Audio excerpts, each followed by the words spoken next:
Okay, ladies and gentlemen, welcome to Vo TV Primetime Show. I'm your host, Nelson Mike with Marioki. Remember, today's broadcast is live streaming on 5 channels at the same time. That is the Vo TV YouTube channel, the Nelson Mike Podcast YouTube channel, the Facebook page at Vo TV Network, my private Facebook page at Nelson Mike with Marioki, and also on Twitter at Vo TV Network. That is Vo TV Primetime Show, bigger, better. Leo hii niko na some guest kwa show ya leo. Karanja, please guys, can you be quiet for some time? Thank you. Niko na some guest leo hii.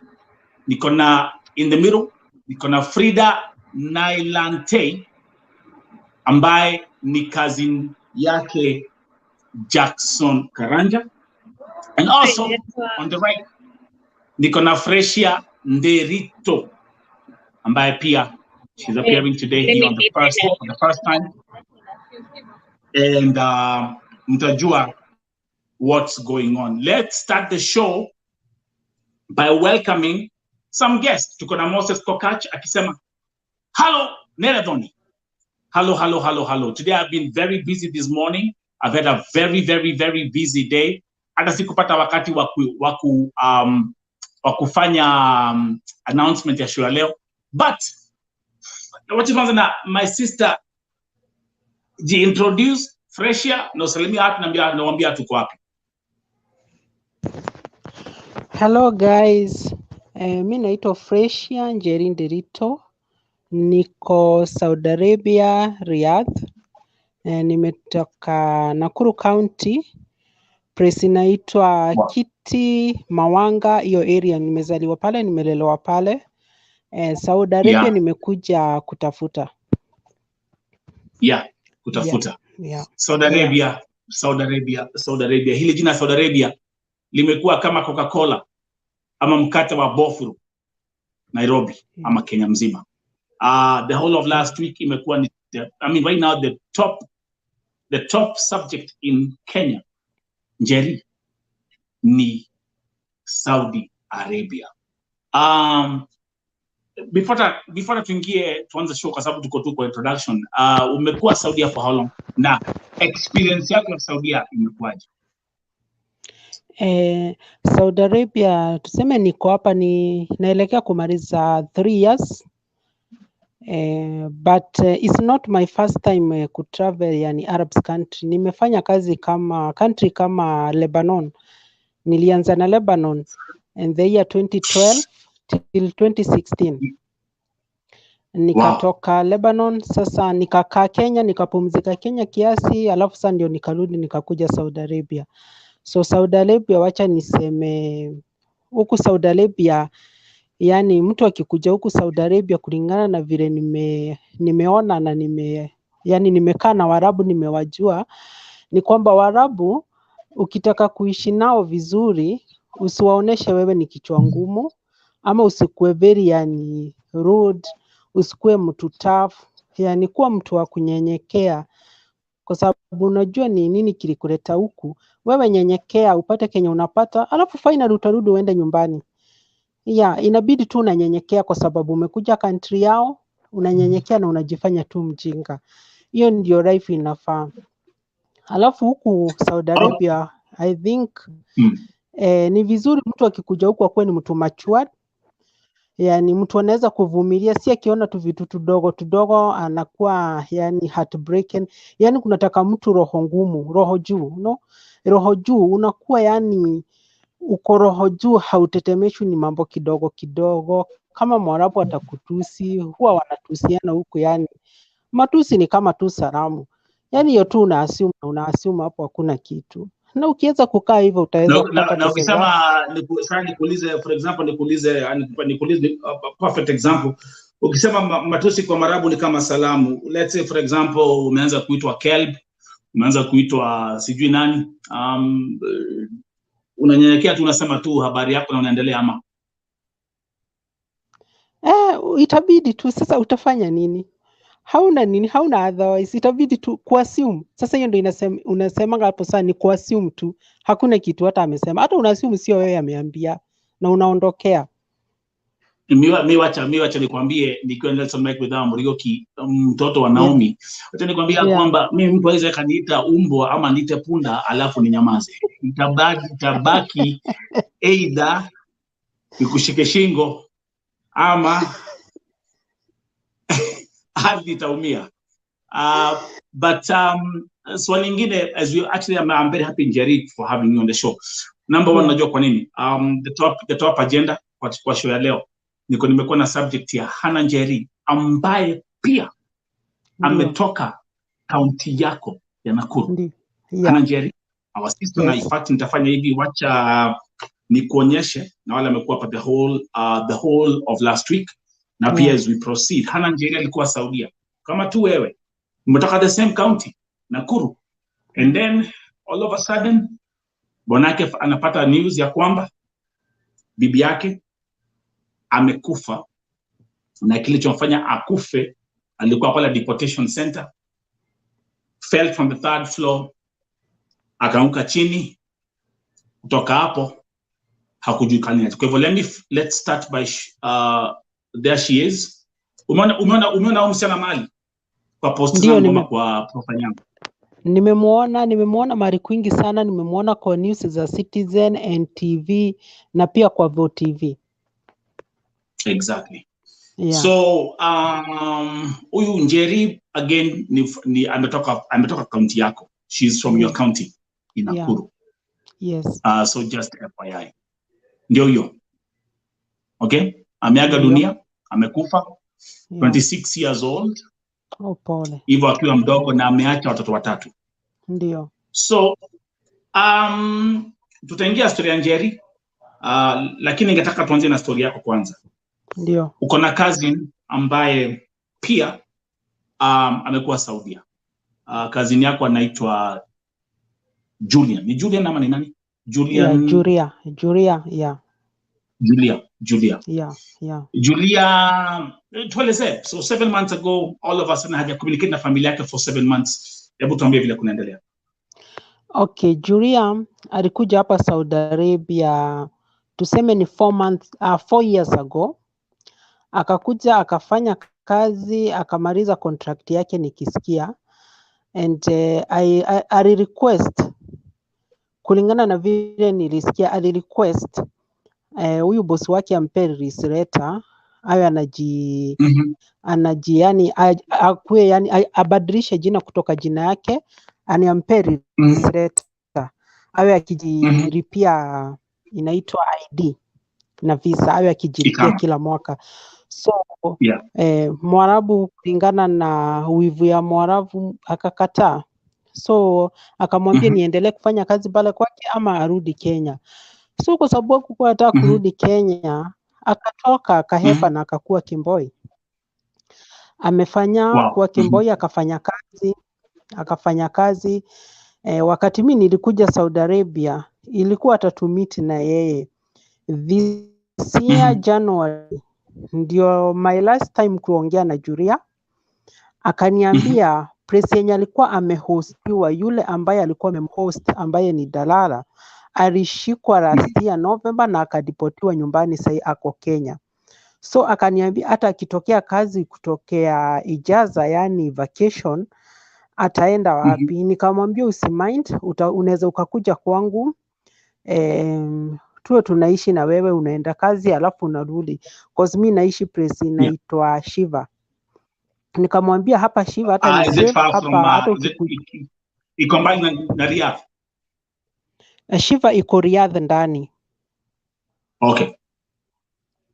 So nikamwambia Shiva is a better place, kwa sababu mimi hata sijaiona hiyo msako, kwa sababu ni estate, yani sijaiona msako ya makalau nini vitu kama hizo. Nikamwambia hata Shiva unaweza ukakuwa uko safe.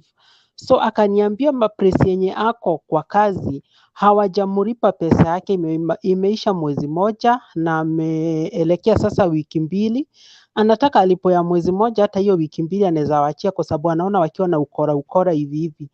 Nikamwambia sawa, wewe ngojea basi, wakikulipa alafu utaniambia ndio nikupinie location, nikuambia mahali utakuja. Ni sawa, tukawachana hivyo.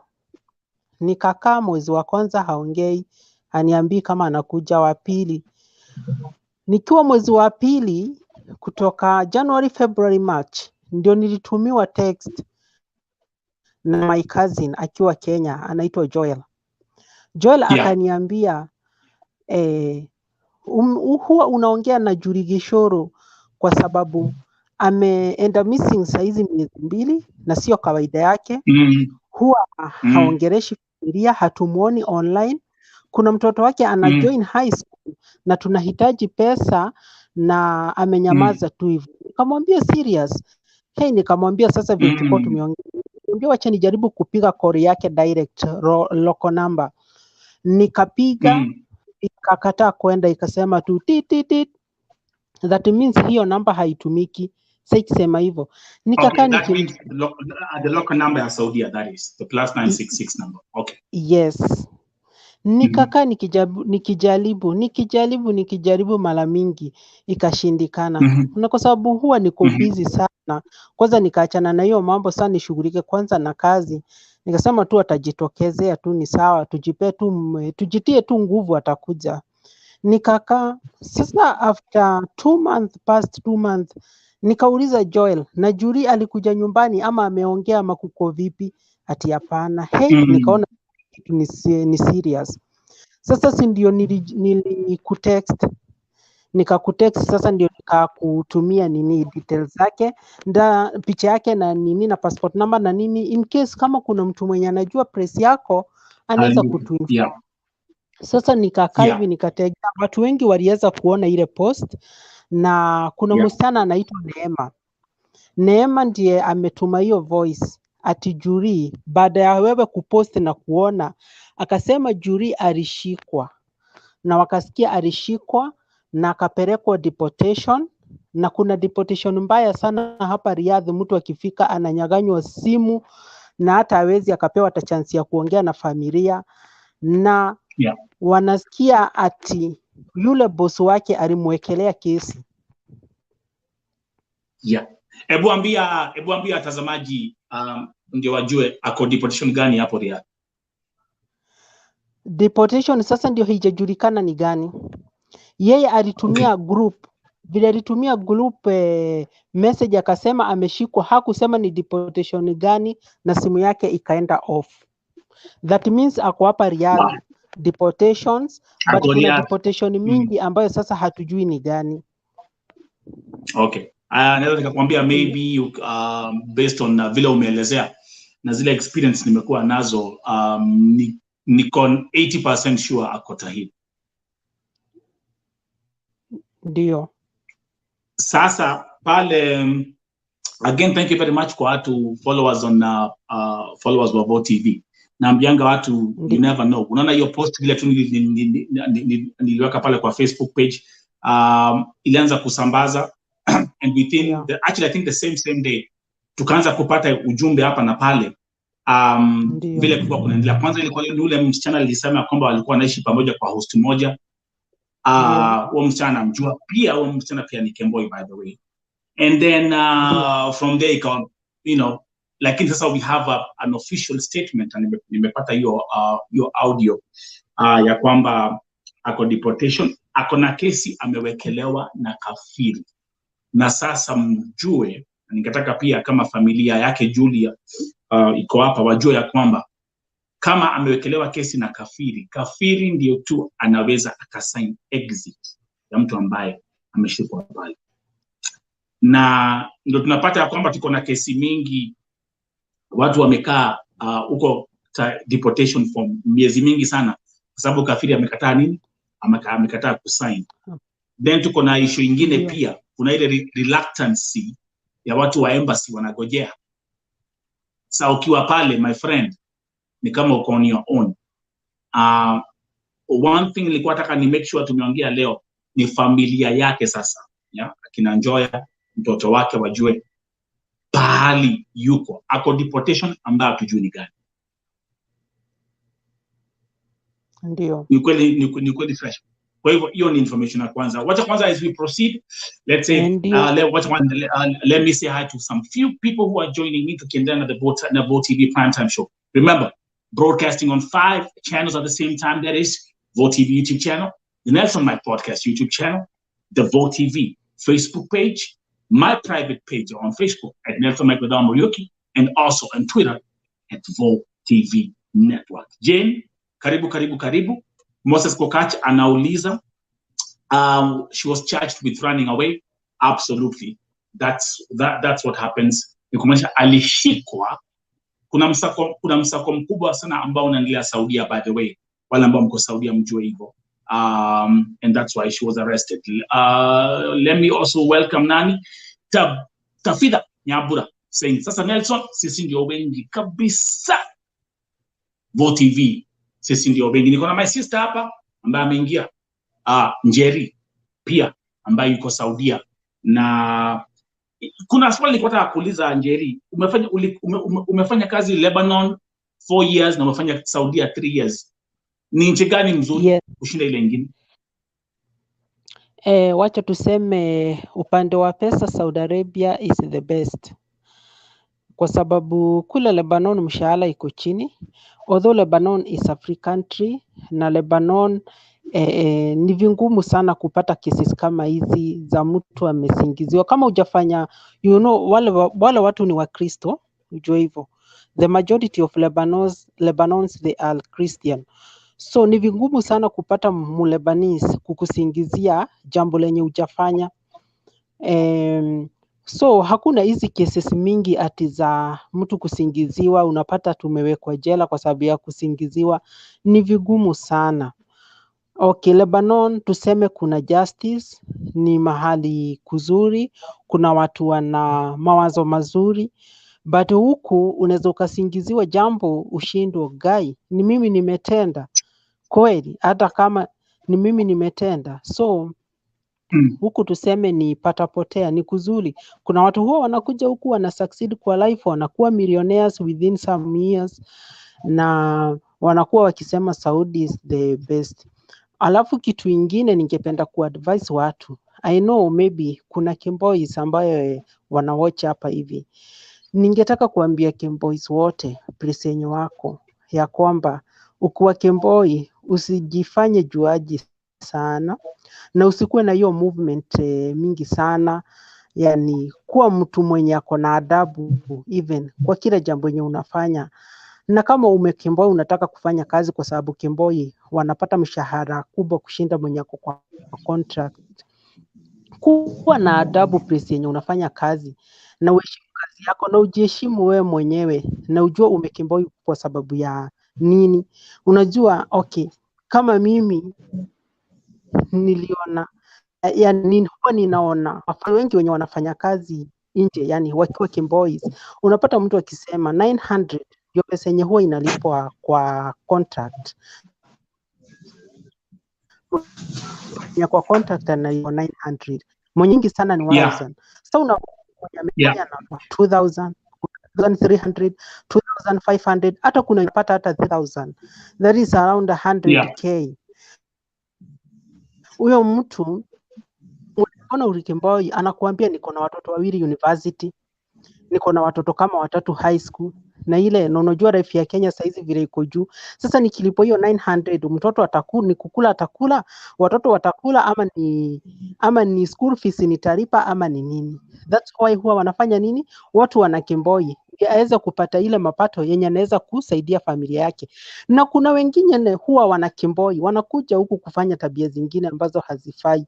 So that means huyo mtu akipata shida kama gani, okay, kuna wengine huwa wana KEMBOI huku, okay, hataki kufanya kazi, anataka kukula raha zake. KEMBOI kuzurura tu, kufanya mambo tu, yani raha zake, hataki kufanya kazi. Na hiyo that is very bad, kwa sababu utajipata kwenye shida, utashikana na watu wenye sio wazuri, unaweza ukamadwa, alafu wazazi kula wanabaki kusema mtoto wetu alikufia Saudi, na ni wewe ndio ulijipeleka kwa shida. So we need to be careful, yani jipende na ujichunge. Yes. So in fact, again, it's very interesting. Now, my sister Njeri Asante, I really appreciate you kuja hapa leo kwa VOTV Prime Time Show. Kuna mengi ambayo tutaweza kufundisha watu hapa na kuna mengi ambayo tutaendelea kufundisha watu hapa. As we proceed, let me welcome my brother Edgar Odhiambo to the VOTV Prime Time Show. Edgar Odhiambo amekuwa hapa last week. Tumekuwa tukifanya kazi on the ground, and let me take you back to this picture. Leo hii familia yake Hana Njeri ambaye amekufia Saudia walienda kwa Ministry of Foreign Affairs na pia wakaenda kwa NEA, na ningetaka my brother Edgar Odhiambo, because nilikutext ukiwa usiku wa manane Kenya, nikakwambia Edgar, you have to go with Karanja. Please tell us, kwa sababu nimepata ripoti vile leo kulikuwa kwa ofisi. Kuna vitu nimeambiwa about the Ministry of Foreign Affairs na vitu zimefanya nisikie kama blood pressure itapanda. But before I explode, before I start my rant, tell us, how was the day for you guys and what happened? Okay, Nelson, we tried our best. We tried our level best because it was a long journey, by the way. I expected it to be like that, yeah, because nilijua obvious, these people, they are always, you know, when it comes to kutufuatilia kesi, these people are not always, you know, ready to cooperate. So it's you know, it's the pressure that you guys you put on them is when now they can work on it. So when we confirmed something there is something that we confirmed, yeah, and when we went there, I think Karanja had already sent like an email. Yeah, alikuwa shandika 2 emails to that ofisi ya NEA, yani not ofisi ya NEA, the diaspora, yeah. So the diaspora walikuwa na tayari nini mbili, walikuwa shandika intwaje 2 letters to, walikuwa mandika 2 letters. When an email was sent to this to the embassy in Saudi, and these 2 emails, there's a baby crying somewhere. Ni upandika niko kuna mtoi. Ni upande wako Edgar? Yeah, but we are in a different apartments. Okay. So what I'm going to do is let me see. Frida is here. Frida ameingia, thank you very much. Frida ni a family member of Karanja, and I'm very happy that Frida you've made it to join today's broadcast. Nakwambia leo kuna mengi ambayo tutaongelelea. As I proceed, let me bring back this picture of our sister. Huyo ni Hana Njeri ambaye amekufia Saudia, na kuna maswali mengi sana about what happened, na leo wameshinda kwa ofisi and they will give us the updates. Frida, salimia watazamaji on the VOTV Prime Time Show. Okay, hello guys. I'm Frida, Karanya's relative, and I'm the one who have been helping him out. And it has been a journey. Ijakuwa rahisi the way we thought. And the sad fact ni there's nothing. Those people are not doing anything apart from, actually the only thing that, apart from even mobilization ya media, that's the only thing I guess ndio imetusaidia. Otherwise, those people are not doing anything. Because, for example, when I tell you from the time we started, we first went to Foreign Affairs, and then nika realize those people, even they're not telling you you're supposed to report the matter there. Wanakuambia tu fanya aje, enda NEA. So since it's our first experience, actually even me, I didn't know what I'm supposed to report in NEA. So unapata, I went to NEA, I wrote the letter explaining the matter ati Mambona, whatever I said at NEA, that's what I was supposed to say at Foreign Affairs. But they wanataka tu kuninio responsibility wa kuonyesha tu weenda NEA, but they're not helping you in anything. So today no tulienda, like we had to be kwa wakali, we had to say like tutoki hapa kama wacha hawa watu wafanye nini hadi wa receive, wacha tuone mnasema hawapatikani. Weirdly Karanjaka wa call na wakashika, even they were shocked because unapata hao wenyewe hata ni kama even they didn't know what's happening. So actually, so my sister Frida, now Yes. I wanna watch you broadcast. By the way, Frida, say hi to you, another lady. And huyo msichana ako hapa ni anaitwa Njeri. Na Njeri is actually from Nakuru. We are from the same county. And na ako Saudia. Na Njeri fata alini contact a few days ago about kazini yake ambaye pia she has been missing for 7 months. And just imagine after kuweka your post on my Facebook page for the same day, there was a breakthrough tukaweza kujua pahali yuko na what's going on, but she'll stay here kwa sababu akona mambo mengi pia ya kutuambia na pia kuelimisha wengine. Njeri amefanya kazi Lebanon, amefanya kazi Saudia. Now back to you Frida, Edgar, I'll get back to you because Frida and Edgar mumekuwa on the road pia. Mumekuwa Minister of Foreign Affairs, mumena mpaka NEA. Frida, you're telling me Ajama wa Minister of Foreign Affairs, they have been saying they cannot reach the office in Saudi to talk about or to find out what's going on with Hannah Njeri. In fact, palikuwa na excuse moja walipatiana ya kwamba hakuna network. Imagine a government office.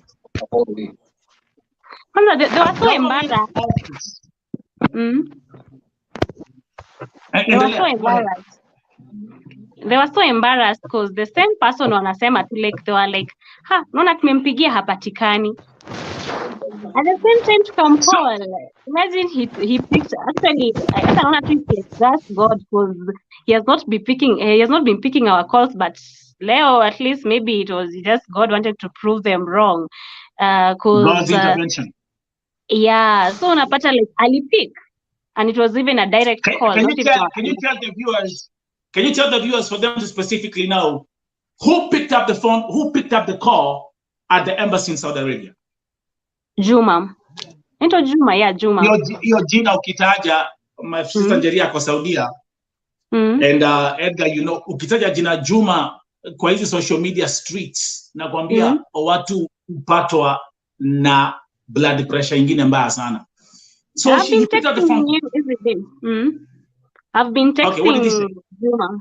I've been texting Juma like nimezoea text almost every day, but he has never responded. But today he picked our call, and so we didn't kwanza tu kuelewa what they were discussing. But something that I noticed something weird. This girl at the Foreign Affairs kept apologizing to him like I'm sorry nini sijui nini, lakini sasa tujui alikuwa anamwambia nini na kia alikuwa anamkelelesha. So pia unapata sasa even the Foreign Affairs, so I didn't know alikuwa anamkelelesha kwa nini because she kept apologizing. So but I'm sure there is something, maybe walikuwa wanaambiwa, maybe there's something that they were supposed to do but they are not doing. They didn't do. That's right. Yeah. Wow. There's a statement from my brother Moses Kokachu is saying they take you in circles to frustrate you. Yeah. Do you agree? Yeah, when they go there, wanataka tu wanakuambia tu, just send the email. So, whatever you are saying, tuma email. Tuma email. Go and send the email to this nini. Uzuri me, I was standing there na tuma email nasema nimetuma, basi reply. It was like that. Sasa hadi at least finally sasa ndo tukapata at least feedback yenye at least tulikuwa contented kidogo cause at least we got huyo Juma aliongea. Unajua at least kama aliongea and na tujaipata any official communication. Alafu the sad thing, due to this people are taking advantage. Tumepata two different situations yenye sijui kama Karanja amekuambia. People are trying to corner us juu ya wanajua we are desperate. Because the cases all over the place. This is what people have been doing. This is what people have been doing because if I break a story on my page or if I break my story on any platform, it's gonna go viral. It's gonna trend everywhere. Other media houses are picking up on these stories, and then it becomes a hocus pocus. I can give you. I've had people coming out to me saying they are DCI officers.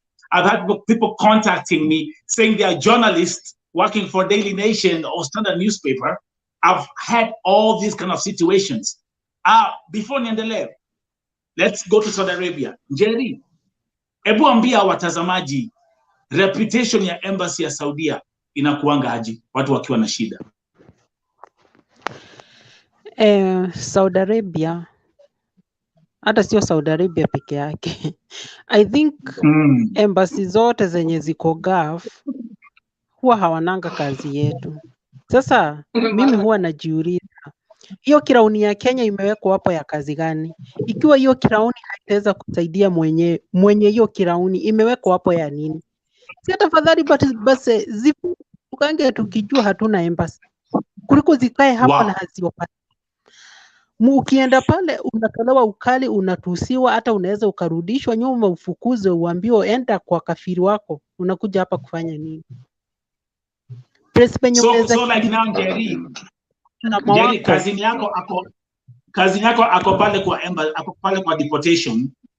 Ndio. Kazini yako kafiri amekataa kumsainia exit. Yes. Amekataa kumsainia. Hiyo delay yote ya deportation ni kwa sababu kafiri amekataa kusign exit. Na ndio. Hebu tuelezee hizi mambo ni mambo unajua sana. Kuna vile embassy inaweza ikaingililia wasaidia kuprocess emergency travel documents ndio kazi inatoka pale deportation. Yes, of course, yes. Wako na uwezo. Wako na uwezo kabisa. Wako na uwezo protect citizen wao, wako na uwezo wa kumpatia, kwanza inaitwa emergency travel document. Wako na uwezo. Yes. But hawawezi kwa sababu yani ni kama kudharau watu, kuchukulia watu easy, very easy.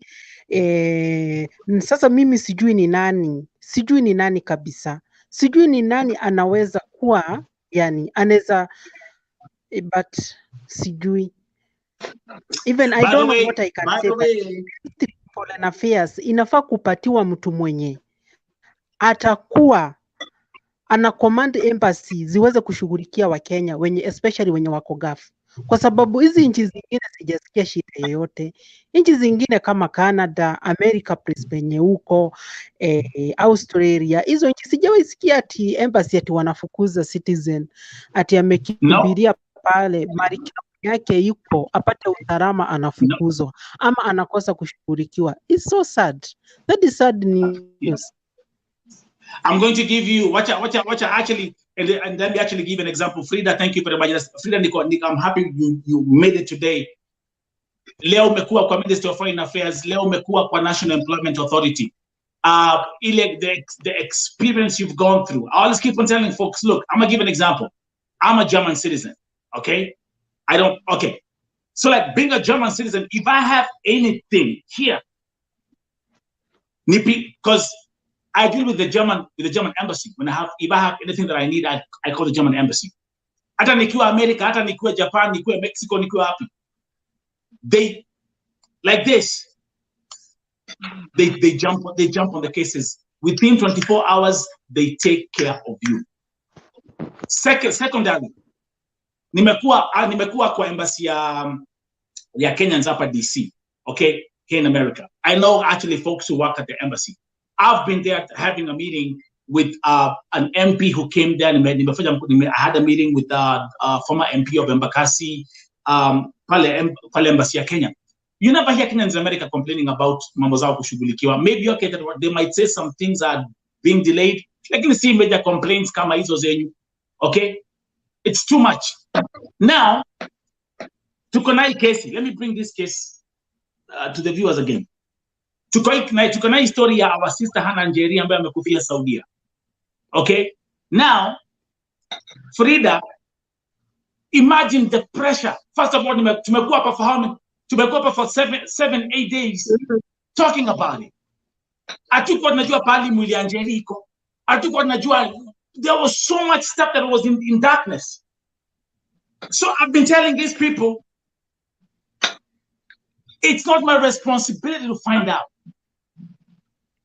I'm not the one who's supposed to be napigia familia naambia, hey, by the way mtoto wangu ako Shemeshi, oh, by the way mtoto wangu ameshikwa kwa Almasi prison. It's not supposed to be my responsibility. That's why you keep records. That's why you keep records. That's why you need a database. That's why you do these things. Alafu napata ya kwamba mtu kama Frida ameenda kwa Minister of Foreign Affairs ambao amekuwa akisema ati hawezi pata embassy ya Saudia because of network. Ona hali Mugabe. Ona hali Mugabe.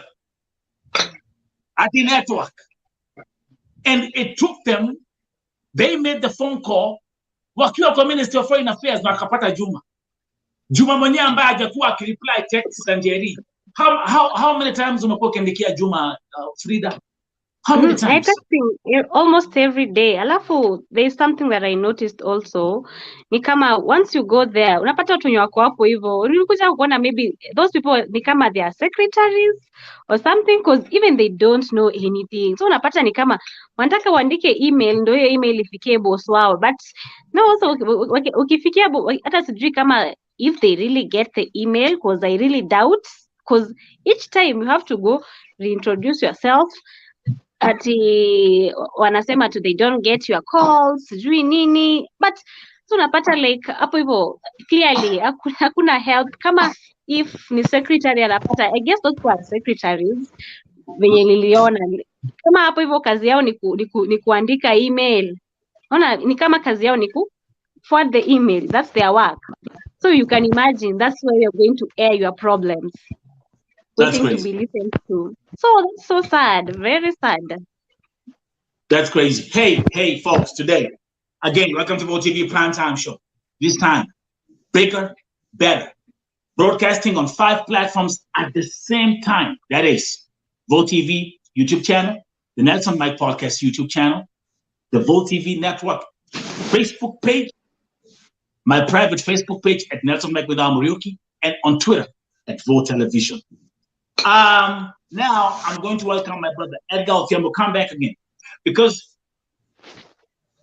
Jerry is a family member. We're dealing with an issue of a family member.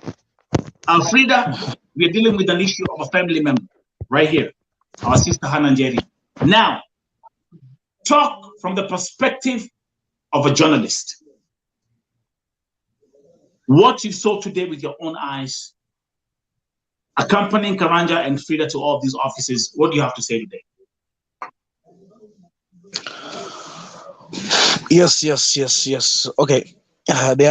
Okay. When we went, I think to the the diaspora desk, Ministry of Foreign Affairs, that is a diaspora desk. Nelson, there's something that ukiona na macho sometimes, unaangalia tu alafu unasema kwamba these people are not doing the right thing. Yeah. If the family, wrote an email 2 weeks earlier, and according to them, when they confirmed with the embassy, like that letter haikuwa ifika, there was no response at all. Hata letter haikuwa ifika kwa embassy. That is the first thing that shows you these people are never serious with this case. The other thing, when Karanja and I think when they went there, the family went there. It's like now they were reporting, and it's a new thing. These people have this case was a new case. Like they had no information about this. I even remember they were asking, "Oh, how can I help you?"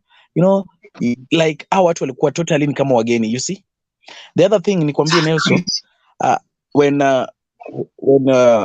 when Juma was called, these people wondered, yeah, how is it possible? At that time, they had complained that mvua ilinyesha. The first excuse that I listened there, and nikasema watu kwanza, these people are not even reasoning. Eti mvua ilinyesha, or there was like raining, and then network ilikuwa na shida. So how long network imekuwa na shida for how long? And I remember now Karanja wanted to prove them wrong, yeah. So Karanja decided, to call Juma direct, and it kind of wait, Edgar, these people are Edgar. amazed. Yeah. Yes. Edgar. Yes. Did they seriously put the blame on the rain? Are these folks in mvua ilinyesha? Yeah, I had them. Me, I was there, just nilikuwa hapo karibu. So what I was doing was collecting the data. You know, asema kwamba sijui mvua ilinyesha hiyo siku. And that lady was serious, you know. Anasema mvua ilinyesha. So if mvua ikinyesha, so kuna network, hakuna network. So for that long period, mvua ilinyesha.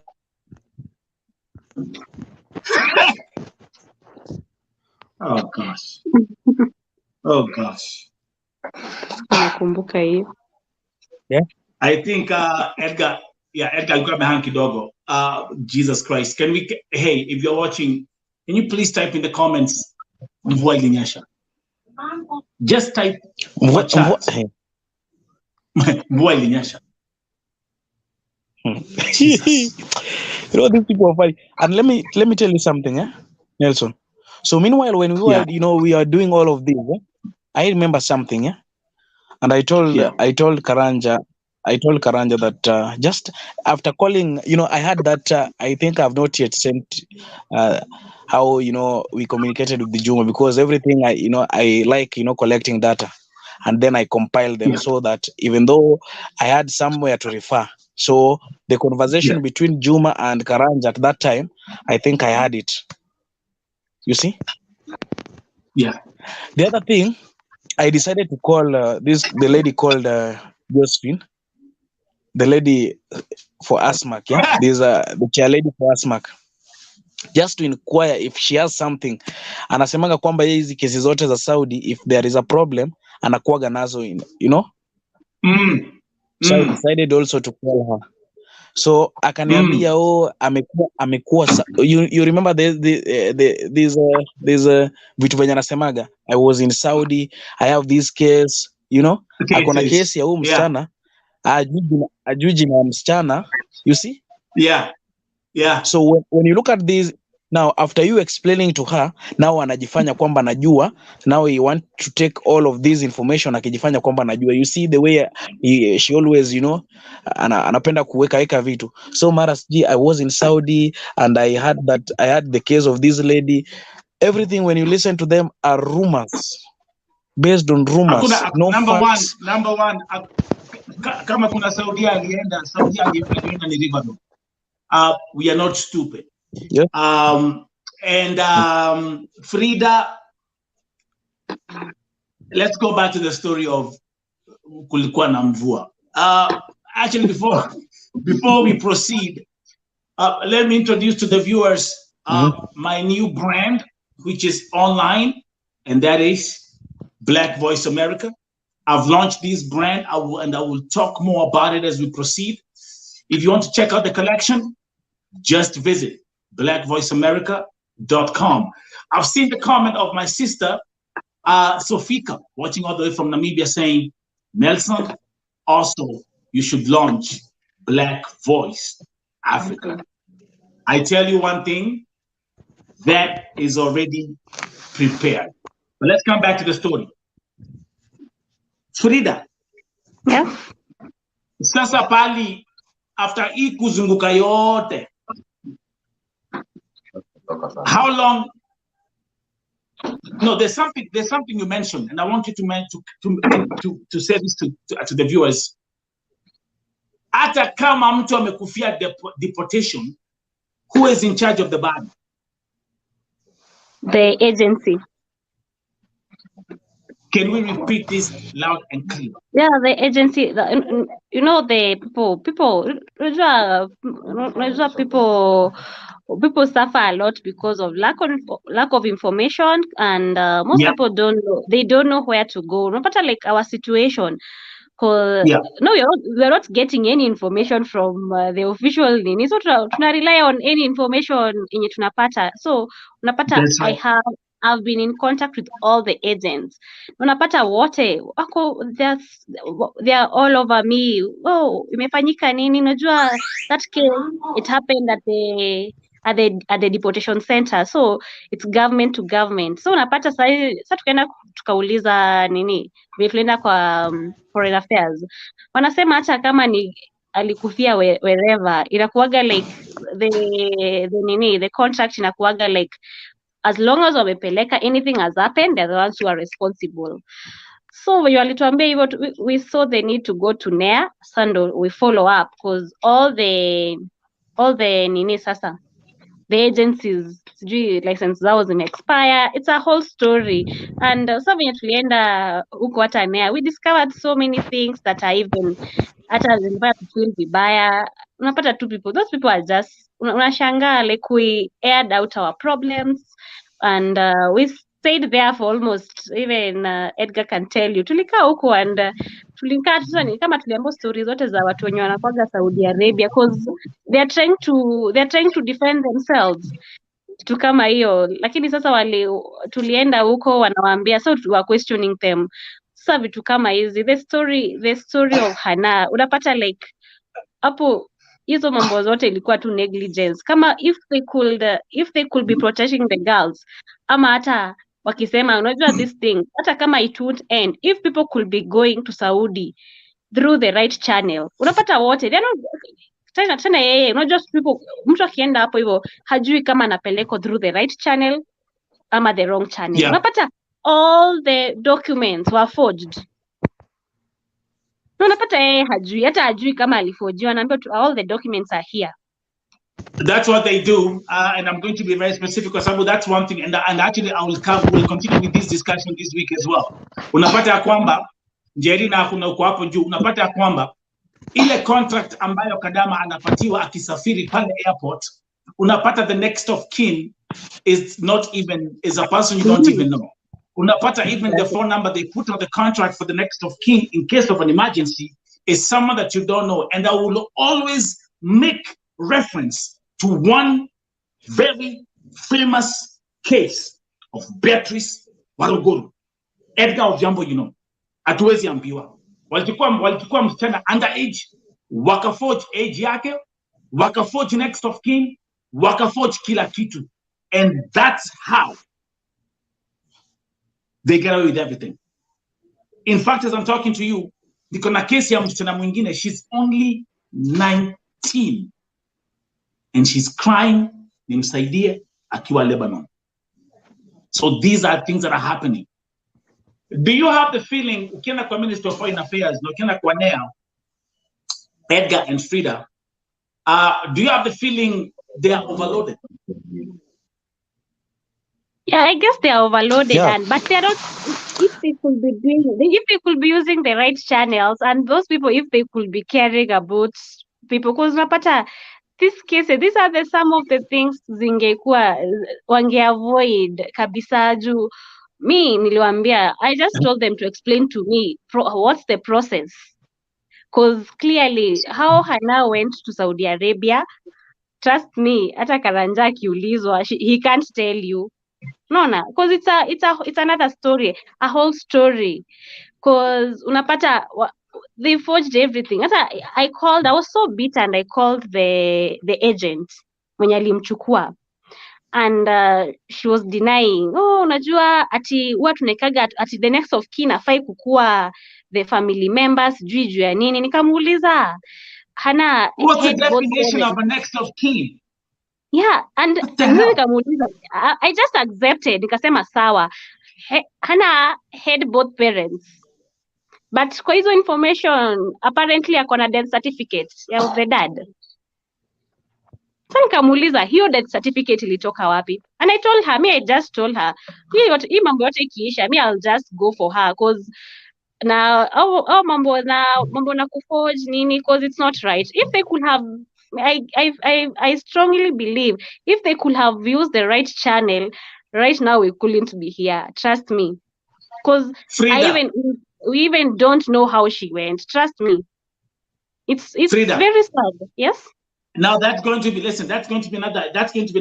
another hocus pocus. Why? Yeah. The agency that she left with in Kenya, their license has been revoked. The office in Saudi Arabia, their license has also been revoked. And what these people do, just like the cancer tumor, they mutate, which means, let's say license yako imekuwa revoked Njeri. Let's say my sister Njeri ilikuwa na license ambayo ilikuwa inaitwa Njeri recruitment. License yake ikirevokiwa na NEA, akiamka kesho anafungua ingine anajiita Makrofia Recruitment Agency.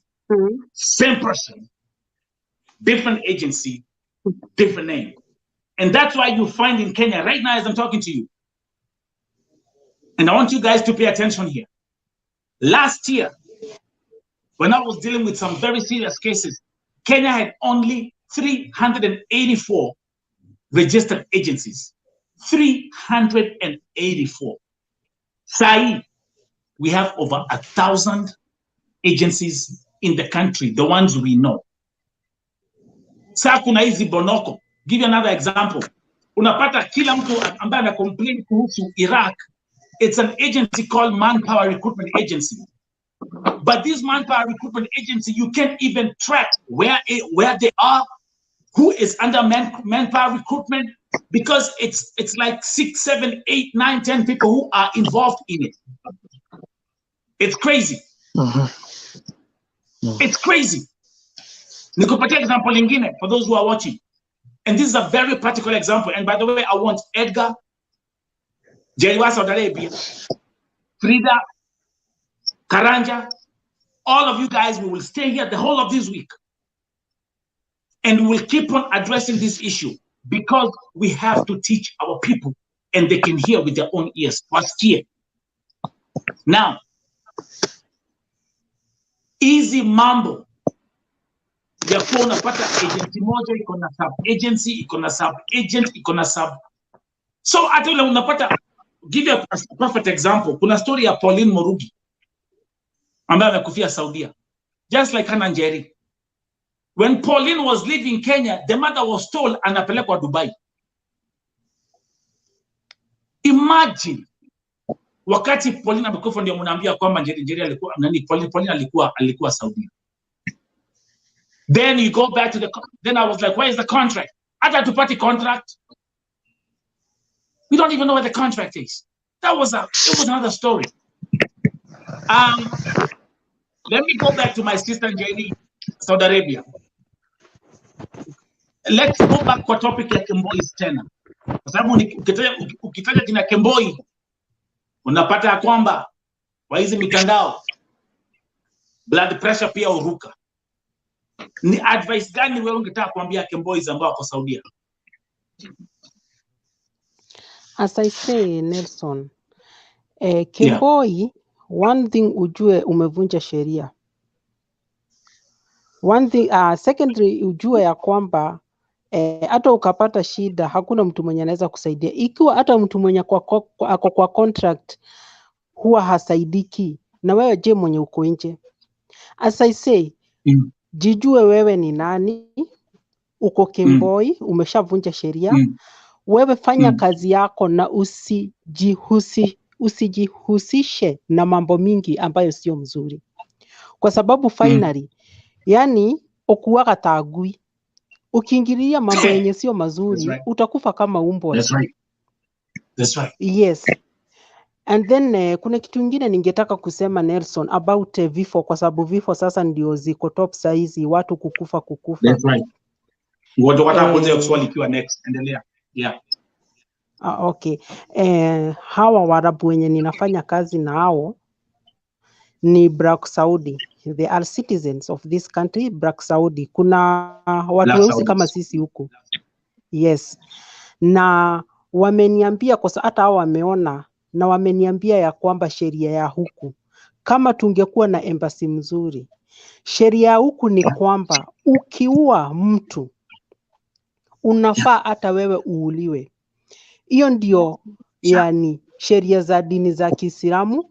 Ukimwaga damu yenye haina makosa, unafaa hata wewe uuliwe, ama ulipe pesa zenye wazazi wa huyo mwenye umeua ama relatives za huyo mwenye umeua watasema wanataka kutoka kwako, na usipoweza unapelekwa kwa desert, unakatwa shingo na sword. Hivyo ndivyo waliniambia. So hata wananiambia wanashangaa kwa nini watu wanauliwa na hakuna hatua yenye inachukuliwa, but ni embassy ya Kenya ndio inafaa kukua ikishughulika na mambo kama hiyo, kufuatilia huyo mtu ameuliwa ni nini na ameuliwa kwa nini. Sasa wananiambia inakaa ni kama Kenya hamuna sheria ama ni aje? Ninataka sasa kuonyesha tuko na sheria kwa sababu tunaonyesha tuko desperate. Nawaambia ndio tuko na sheria na tuko na serikali. Hamuna. Vile Wakenya wanauliwa, wanasafirishwa hivyo bila kupata nini haki yao, hamuna serikali. Just imagine. Wow. Those are Saudis.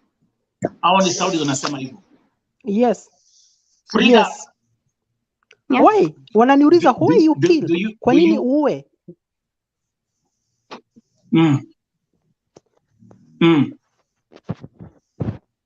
Wow. Frida, do you agree? Our embassy has let down. True. I totally agree. Kwa sababu also hata nilikuwa nashangaa wako na audacity gani ya telling us some of the things were telling us. Hata kusema ati the documents were forged. Like how did your forged documents ilifika aje kwa nini yao, kwa their system? Naona. So napata it's so sad, by the way. Hata ukisikiza it's so sad. Juu unaona like most girls wenye wanaendaga huko in real sense wanakuwa like most of them wanakuwaga brainwashed. Hata ukisema unasema unasikia ati girls are coming in caskets and others are flying out and all that. Those girls unapata most of them are being brainwashed. That's what I realized. They even don't know, because I was talking to the agent who took Hannah there. Unapata clearly she was lied so many things, because alikuwa anasema no, you know me, I thought there was somewhere I was taking her to someone that I know, and clearly that was a lie. Mimi alikuwa amemwambia to someone that I know nini and all that. That's a lie. Unaona sasa? Lakini so you can't, unapata sao you can't protect someone because the agents are already, they are lying to these girls. Unapata wako na wamefigiwa so many, and once they reach there they're even surprised because whatever ukishaambiwa, unasikia watu wanaendaga huko wanakufa, lakini unaambiwa huyu mwenye nakupeleka, hata mimi nilikuwa nafanyaga huko kitambo. Nilitoka huko nikanunua shamba, nikanunua nini. Trust me. Hata unataka kusikiza mtu, even if you tell these people anything. Asa tuko tunapata story, a girl wanted to commit suicide juu alikuwa amekatazwa kwenda. So it's that bad. And they don't know they are being protected. The saddest thing is, even as we are having this conversation, we don't know exactly what led to Hannah Njeri's death. Yes, she fell from the 3rd floor. Yes, but what transpired? We don't even know. So, from the report that I have, I've been told it's a police investigation. It's a police investigation. Mtu amekufa. And Juma was saying that the nini was so complicated. It was so complicated. And so hata hiyo wanasema she fell from the 3rd floor. If they are still investigating and maybe there is something that has come out that they are still trying to hide or something, I don't know. Let me talk to Moses. Let me read this comment from Moses Kokatu saying that forging of death certificate is really a dark business. Then he also mentioned, I wouldn't be surprised if they act like they don't know you tomorrow. What Moses is saying is, if you guys go there tomorrow and then you find some new folks and they're gonna be like, hey, nini nani, and then you have to start doing like the whole thing, running the whole process from the beginning. It's not supposed to be like this. What we need is a structure. What we need is a system. Namfanya hivi. Now, kuna something else ambayo imekuwa ikinisumbua, and I'm going to talk about it. So many families wamekuwa wakiniandikia kuniambia, for example, mtoto wangu alienda 2015, 2016, 2018. Sijui pahali yuko. I have so many cases in my archives of parents who don't know where their children are, where their daughters are. Na hawa ni watu ambao walisign contract nyumbani, wakapanda ndege, mtu akaenda Saudia. It's a pretty ugly scenario. Now, vile nitafanya Edgar Othiambo and those who are watching, effective from tomorrow, we are going to start something called Gulf workshops right here on the VoTV Primetime Show. That is, nitawaonyesha what we're going to start doing effective from tomorrow. Mtu akitoka Kenya ambaye anaelekea anaenda Saudia, ama wale ambao wako Saudia, I'm going to specifically focus on Saudi Arabia. I'm going to show you again how you guys can use the website at voicesoftheoppressed.com to just register your information ikuwe pale ndani. Just in case if anything happens, tuseme something happens to a victim, all we have to do is retrieve your information, na information yako itakuwa na majina zako, next of kin, phone number, na information ya passport, na kafiri ambao unafanyia kazi. Thanks God.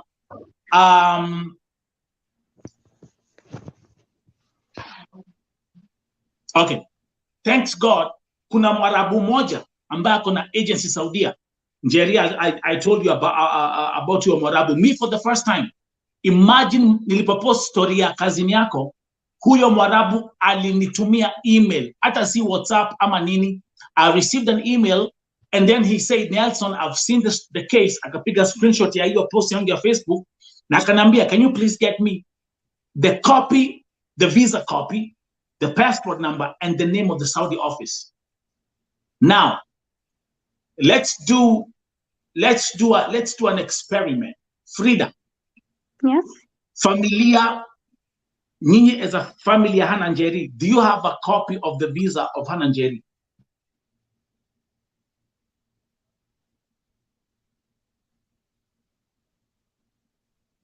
I think I'm a ham. Okay, Njeri Saudi wanisikia? Nakusikia, nakupata. Okay. Frida, wanisikia? Frida amehang. Kwa hivyo umesikia Njeri, huyo Mwarabu alisema he was very specific, akasema nipatie a copy of the stamp ya visa. Number 2, nipatie jina ya ofisi ya Saudia, si ya Kenya, ya Saudia. And 3, the passport number. Kwa wale ambao wana watch hapa, those who are watching this broadcast right now, please make sure if you have a relative, ama kama mtu wako anafanya kazi Saudia, tafadhali make sure you as a family, you have the following information: the passport number, picha ya stamp ya visa, and the name of the office in Saudi Arabia. Hizo vitu tatu. So which means moving forward, tukidil na kesi, those are the 3 things we'll be going for. And I hope, I've been talking to this gentleman, he's really willing to help. Kwa sababu hata yeye pia amekuwa na recruitment agency for 30 years. Ako Saudia in Riyadh. And maybe this could also be another channel that I can use to see how we can help people. Kesi ya your cousin Jerry is a perfect example.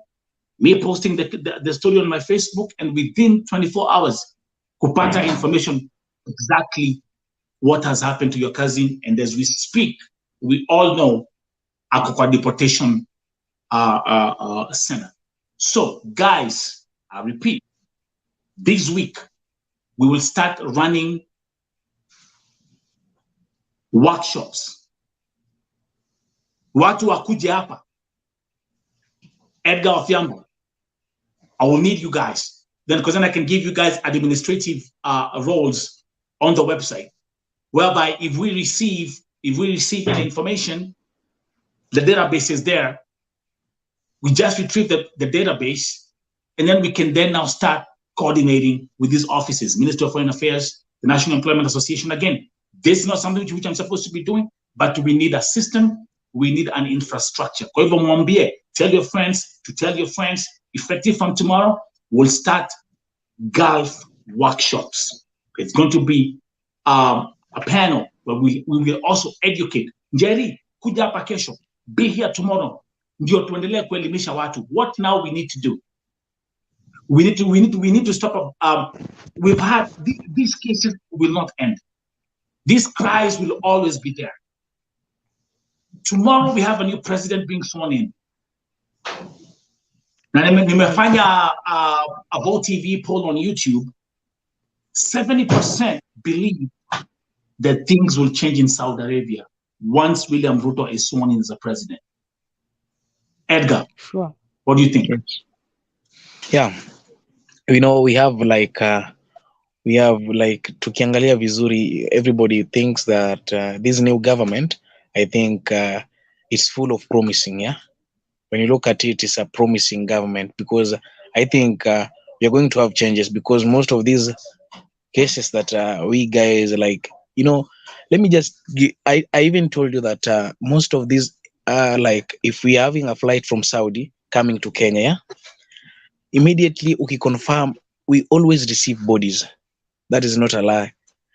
I can confirm to you that when Diana came, there was a body. Yes. Yeah. Yes. When Nelly Chelagat came, there was a body. Body. Yes. You see? And the other time when you remember when Josephine was doing an interview at the airport, yes, claiming that she's taking another ladies to Saudi. Yeah. Yeah. The same day there was a troop from Saudi, and there was a body also. Yeah. It's like every time we are receiving, like every time our ladies are coming back, we have like a must that a lady must be brought back in a casket. It's like a must. It's crazy. It's crazy. And actually, let me also confirm that I've just overnight, I've received 3 more cases from 3 different families that have lost their loved ones in Saudi Arabia. There's one family specifically, I'm going to mention that now. Lakini pia tutaendelea kuongea hizi mambo the whole of this week. This lady alikufa pia August. Na they've attached the death report na kila kitu nikiangalia, kila medical report nikiangalia, cardiac arrest. Pauline Morugi, cardiac arrest. Huyu msichana mwingine, cardiac arrest. Huyu mwingine, there was a problem with the blood circulation, cardiac arrest. What the hell is going on? What the hell is going on? So this week is going to be a very, very, very, very intensive week. Make sure watu wa join hapa, watu wakuja hapa na kalamu na karatasi. It's time now to focus on having a system. Now what I'm doing here at Vote TV, Karanja, Frida, Njeri, and those who are viewing this program, the website, voicesoftheoppressed.com, there's going to be a specific platform that we will target distress cases. And how this thing will be working, watu watakuwa anaweza kuripoti pale kwa website, unaweka information yote. On this end, all I have to do is download, have all the names of the victims in an Excel sheet, and now we can push that to NEA and push that to the Ministry of Labor and push that to the Minister of Foreign Affairs at the same time. Wacha hivyo, Josephine alikuwa anabeba makaratasi hapo akienda hapo kwa airport. Yeah, Josephine, this is not 1911, okay? This is 2022. We got something called database. So stop being old school, running down with some papers, makaratasi hapo ati nimeangalia hapa sijui nini. No, we have technology, okay? And that's something that I'm going to really put a lot of effort in, build a team. Ndio hizi mambo jameni. Frida, kuja ati mnaambiwa ati mambo za mvua kunyesha ndio sababu hakuweza kupata hatu ofisini. In 2022, Njeri, imagine ati Njeri hata ukisikia hivyo unasikia aje? Ati juu ya Nasikia mvua. vibaya sana. Sad, it's They very have let us sad. down. But I do, again, I'm actually, I asked that question. I ran that poll. We'll check on those numbers tomorrow. I ran that poll. 70% really have said we believe with the new Ruto government, he will deal with the Saudi issue. Also, there's one MP that I know in the Western, somewhere from the Western region, who has also said he will introduce a bill in the parliament. And that is exactly what we need. I have a petition that was passed in the parliament last year, November. We will get into all this information. What we need, and what we need in Saudi Arabia are legislations, not TikTok, not Facebook, and not YouTube. Legislations. And once we have legislations in place, I guarantee you, things will be different. Things will change. At the same time, watu wanapanda ndege kila siku. Ukienda pale JKIA, every day it's hundreds of people who are flying to the country. Hundreds kwa ndege moja. Wanapiga maselfie wakicheka. Lakini familia zingine ziko pale kwa airport zinapokea majeneza. I mean, it's like it's crazy. Edgar, ulikuwa pale kwa airport. You are watching all this thing happening in real time. Wanalia. Parents wengine wana faint. Wengine wamekuja kama vichwa haziko timamu. Kina people like Lois Wairimu. But at the same place, at the same time, wako ile side nyingine akipiga maselfie ati wanaenda KSA. I mean, I don't have any words right now, but Frida, Rosio, tokoto ya Kasheri, kesho turudi hapa. Edgar, Omera, kesho. What do you say tomorrow in now? What do you say tomorrow in the Luo language? King.